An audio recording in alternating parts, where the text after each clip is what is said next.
नमस्कार, आदाब। मैं रवीश कुमार। जगदीप धनखड़ ने इस्तीफा क्यों दिया और प्रधानमंत्री इस्तीफे पर क्यों चुप हैं, इसका पता नहीं चल रहा। केवल अटकलें चल रही हैं। भारत के उपराष्ट्रपति का इस्तीफा हो गया और देश कारणों को लेकर अंधेरे में अब तक है। सत्ता अगर साजिशों की तरह चलने लगे तो अटकलों को लगाम देना मुश्किल हो जाता है। उपराष्ट्रपति का इस्तीफा हुआ, यह एक संवैधानिक पद है, कोई छोटी घटना तो है नहीं। जिस व्यक्ति पर इस पद की संवैधानिकता की मर्यादा को कुचलने का लगातार आरोप लगता रहा, आप उनके इस्तीफे को लेकर राजनीति से गरिमा और उदारता की उम्मीद कर रहे हैं, तो राजनीति की क्रूरता से खासे अनजान अब भी हैं। ऐसा भी नहीं कि मोदी सरकार संवैधानिक मर्यादा को लेकर अचानक जागृत हो गई है और उपराष्ट्रपति से इस्तीफा ले लिया। मोदी सरकार के कई राज्यपालों पर सुप्रीम कोर्ट की खतरनाक टिप्पणियां हैं। तमिलनाडु के राज्यपाल आर्यन रवि पर की गई टिप्पणी को याद कीजिएगा, उन्हें तो नहीं हटाया गया। सेहत का सुधार करने के लिए उपराष्ट्रपति का इस्तीफा हुआ है। इसके बाद भी आप यह उम्मीद नहीं कर सकते कि मोदी सरकार संवैधानिक मर्यादाओं की सेहत में सुधार करने वाली है। जगदीप धनखड़ का इस्तीफा हुआ। वे मोदी शाह की राजनीति की विरासत से बाहर नहीं किए गए हैं, बल्कि इस विरासत में धनखड़ जैसे कई और राज्यपाल और व्यक्ति हैं जो संवैधानिक पदों की मर्यादा से अभी भी खिलवाड़ कर रहे हैं। जगदीप धनखड़ मोदी शाह की राजनीति के निकटतम लोगों में से रहे हैं। उस सर्किल से वे धक्का देकर बाहर किए गए या खुद निकलने का रास्ता चुना है। इस्तीफा वापस लेने का दबाव तक नहीं डाला गया और मंजूर तुरंत कर लिया गया। इस्तीफे का एक ही कारण बताया जा रहा है और उससे कोई सहमत नहीं, ना ही संतुष्ट है। सेहत का ध्यान रखने के लिए उपराष्ट्रपति के पद से भला इस्तीफा कौन देता है? 10 जुलाई को जगदीप धनखड़ जवाहरलाल नेहरू विश्वविद्यालय में कह रहे थे कि अगस्त 2027 तक अपने कार्यकाल के अंत तक पद पर रहेंगे, जब तक कि ईश्वरीय हस्तक्षेप ना हो जाए, और 21 जुलाई को सेहत का ध्यान रखने के लिए इस्तीफा दे देते हैं। उसी दिन जब 2 दिन बाद 23 जुलाई को उनके राजस्थान दौरे की सरकारी घोषणा की जाती है। तो कुल मिलाकर बात यही है कि उनका इस्तीफा यह बता रहा है कि देश की राजनीति 2 लोगों के कमरे में कैद हो गई है और किसी को उसके अलावा कुछ पता ही नहीं चल रहा। गौर से देखिए कि चर्चाओं की सुई कहां आकर टिकती है और कहां से भाग जाती है। मैं इनका बात कर रहा हूं जी, प्रधानमंत्री मोदी की। ऐसा कब होता है? इस्तीफा उपराष्ट्रपति ने दिया और चुप प्रधानमंत्री मोदी हो गए। प्रधानमंत्री मोदी की चुप्पी ही पार्टी की लाइन बन गई है। बीजेपी के तमाम नेता चुप हो गए हैं।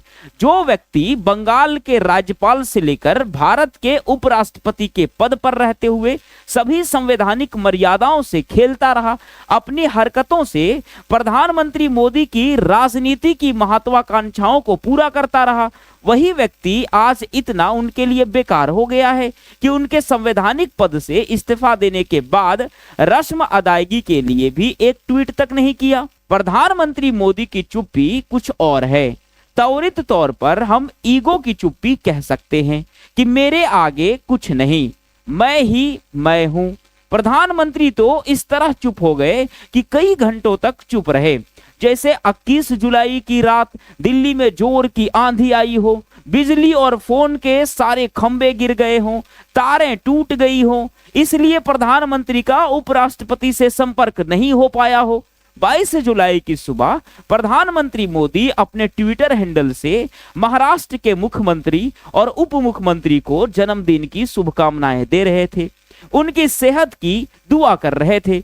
लेकिन सेहत के कारण इस्तीफा देने वाले उपराष्ट्रपति की सेहत का हाल लिया हो, इसे लेकर दोपहर 12 बजे तक उनका एक भी ट्वीट नहीं आया।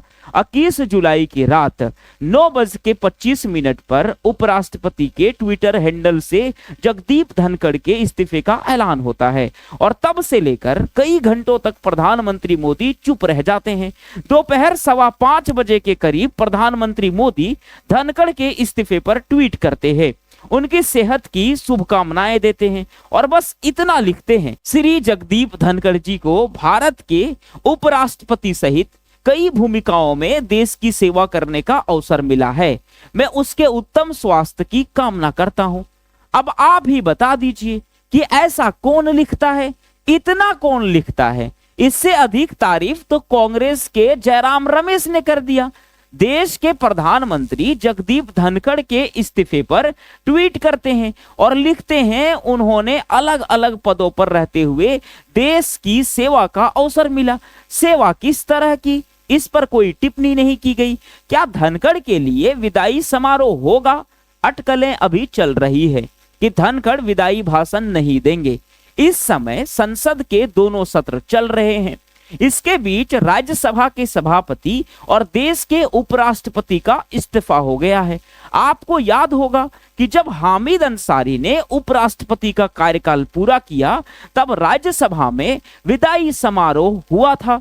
विदाई भाषण में अभी के प्रधानमंत्री मोदी की टिप्पणी बेहद विवादास्पद थी। वे विदाई समारोह में हामिद अंसारी की सोच पर टिप्पणी करने लगते हैं।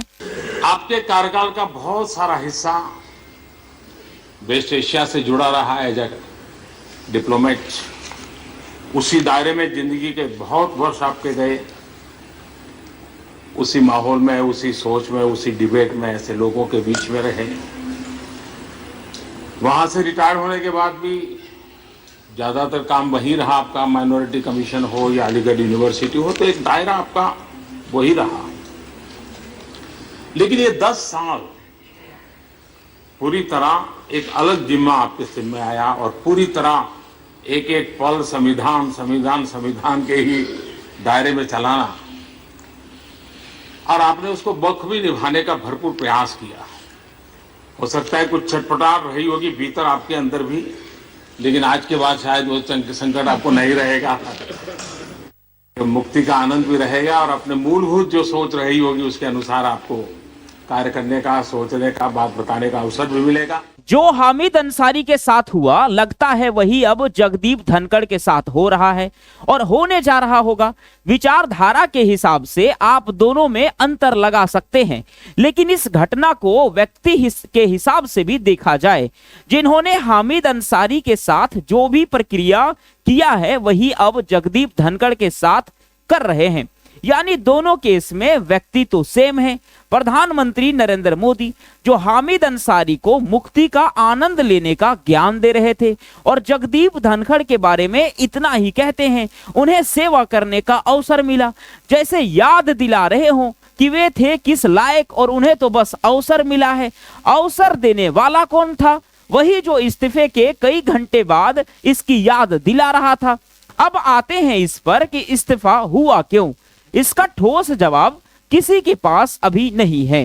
दिल्ली में अटकलों का बाजार इसलिए गर्म है क्योंकि बीजेपी के साथ घुल मिल गए पत्रकारों को भनक तक नहीं है कि क्या हुआ है। पार्टी की तरह पार्टी हो चुके पत्रकारों में भी चुप्पी है। मोदी दौर की इतनी बड़ी राजनीतिक खबर और किसी के पास भनक तक नहीं गया।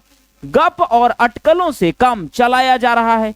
इस्तीफे की खबर आने के बाद कई घंटों तक समाचार एजेंसी एएनआई के ट्विटर फीड पर कांग्रेस के ही नेताओं की प्रतिक्रिया ज्यादा नजर आ रही थी।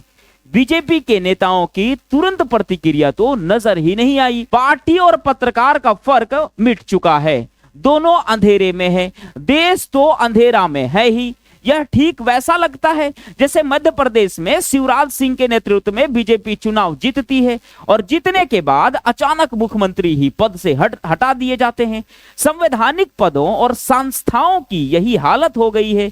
चुनाव से एन पहले चुनाव आयुक्त अरुण गोयल निजी कारणों का हवाला देकर इस्तीफा दे देते हैं।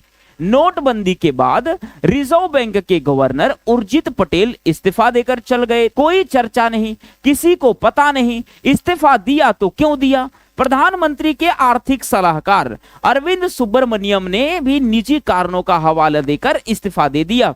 क्या जगदीप धनखड़ हटाए गए हैं?